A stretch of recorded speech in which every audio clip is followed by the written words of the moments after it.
the message that I basically have lived by is hard work and determination, persistence, and the ability to rebound from rejection. Because when I lost that first job, I thought to myself, maybe I'm just not good at this. Maybe they're right. Maybe I can't do this. And I said, no, that's not true. I'm going to show them, because I can do this, and I'm going to do this. So I was ready to take this great big plunge, but it was a big risk. I mean, I was leaving a job that I could have had for the rest of my life. It was a union job, and we still had those in newspapers. And I moved across the country. I left everybody I knew to take a job that I got paid by the story that I could have lost in a week. But I said, you know what? I'm going to give it my shot. This is my dream. This is what I want to do. So I did, and I basically published more stories than any of their staff writers. I was in the paper more, and I thought, you know what, I'm going to try to work my way onto staff. And if I don't make it, then, so what? I'm earning a living, and I'm working at the LA Times. This is awesome. And I cannot tell you how excited I was the day that I found out that I had my first book deal. I can't even describe the euphoria. I was driving in a car up to LA on the phone. I think that was before it was illegal to have a phone when you were driving, but I got to LA and I was going to a conference, and I was just so excited. I just couldn't stop telling people, and people were so excited for me. And I just thought, wow, if it's going to be like this, I think I want to keep doing this. So they didn't offer me very much money, and I thought, well, here's another risk. I'm going to take an unpaid leave for 6 months, so I'm going to lose half of my salary in order to be able to write this book. But you know what?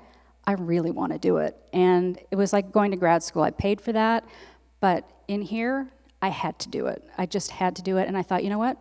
This could be a bestseller, right? This could be something great, and even though they're not paying me much up front, that doesn't mean that's all I'm going to make. That's just the advance, okay? So I took off from work, and it was the best 6 months I think I've ever had. There was no one second-guessing me. There was no one looking over my shoulder. I didn't have to punch a time clock. I could work as long as I wanted, as hard as I wanted, as fast as I wanted, as slow as I wanted. But I did have a deadline, and I did want this to be the best book that I could possibly produce. And I also didn't have any editing, as it turns out. So what you read in my book is what I turned in. That would never happen at the newspaper. You always had editors who were second-guessing you and rewriting. So it was really fun. And then it came out, and I got to be on TV, and I was really scared. I was really scared to go speak in front of a group. My heart would be coming out of my chest. So the first time that I was actually on TV, I was so scared. But now I really enjoy it. And now I can just do it, and it's fun. And it took me all this time to realize I had this in me this whole time. I didn't even know it was there, this skill, this talent, and this love for trying to inspire people and trying to share my story with people. And I was tired of covering politics, to be honest. I got tired of people lying to me. I got tired of writing the same stories over and over again. I got tired of these politicians saying the stupidest things to me that I sometimes wondered, why aren't I running?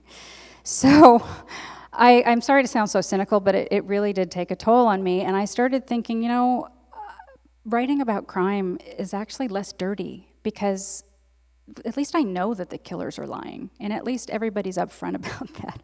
And they're innocent until proven guilty, but in the courtroom, things are really black and white. And there's so much drama, there's so much emotion, and I just really enjoyed writing about true crime. And what I've learned is that not everybody will admit that they like true crime when they like true crime, because it's sort of a dirty secret. But there's a lot of people who like it, and you can tell by how much is on TV, right? So here I am. Okay, health benefits, happiness. Happiness.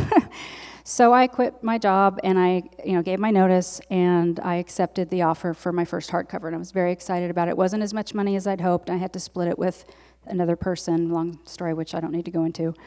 And then after I'd given my notice and accepted the book deal, I got an offer on the other proposal that I had also sent out. So I had 2 book offers on my plate, and I couldn't do both of them because they were both due at the same time, different publishers.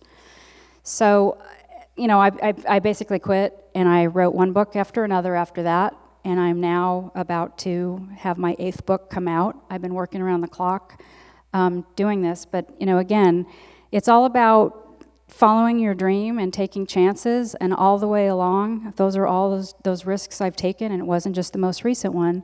It was something that I've made a philosophy, because success to me is being happy. It's not an amount of money, And I'm still doing what I love. I'm still educating people and trying to, reveal and expose bad things in our system, things that could be changed, things that could, be fixed. And the same thing with the John Gardner case. Hopefully a tragedy like this will never happen again. If I can, my own part is to, contribute to that and make a difference. And honestly, one of the things that I really enjoy the most about being a teacher and about giving talks like this is really about trying to inspire people. And being famous is, if that comes, that's fine. I have a friend who introduces me. This is Caitlin Rother. We think she's about to be famous. I always kind of laugh, but honestly, it's really the best thing is if a student or an aspiring writer comes up to me and says, Caitlin, you inspire me. It really just doesn't get any better than that. So that's it. Thank you very much.